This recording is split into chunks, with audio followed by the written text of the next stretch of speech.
Ова е Маша. Секој ден слуша различна приказна зошто мора да носи заштитна маска. Мајка ја измислува разни објаснувања. Еден ден ја споредува со суперхерој, друг пат со ликови од цртан филм.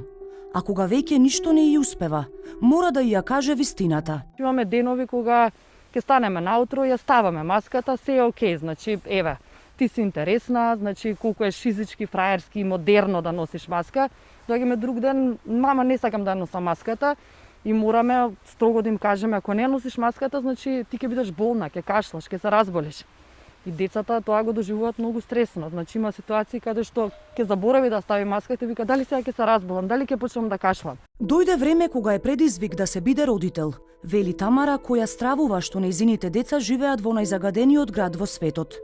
Заштитата со маски знае дека е краткорочна, а последиците од отровниот воздух се несогледливи. Може да донесе до намалување на имунитетот, до еден, како да кажам, хроницитет на респираторните инфекции. Со тоа нормално се забавува и се успорува растот, нормалниот раст, да кажам, на детето.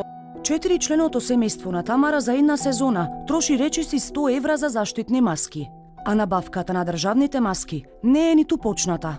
Затоа пак, приватниците во Полнек рекламираат маски поевтини и од 100 денари. Докторката Сотировска потенцира дека за ефикасна заштита не треба да се штедат пари, барем не оној кој има. Еве, ние приватно ја купивме маската за нашето дете, незините другарчиња немаат маски. Она е загрижана. Вели, мама, дали сега моите другарчиња ќе се разболат?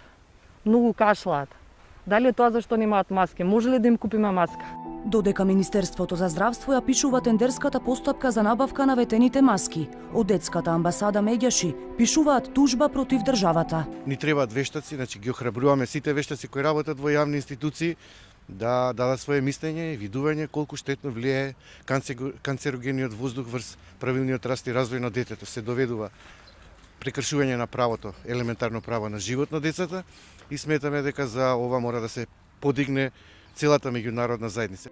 Алармот е одамна вклучен, бидејќи денешната титула за најзагаден град во светот, Скопје не ја добива првпат.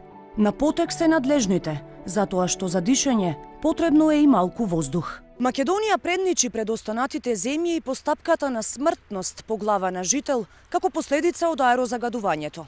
А голем дел од граѓаните на протестите за чист воздух редовно го потенцираат овој факт како уште една причина за да си одат од земјава, бидејќи велат не сакаат да живеат во најзагадениот град во светот.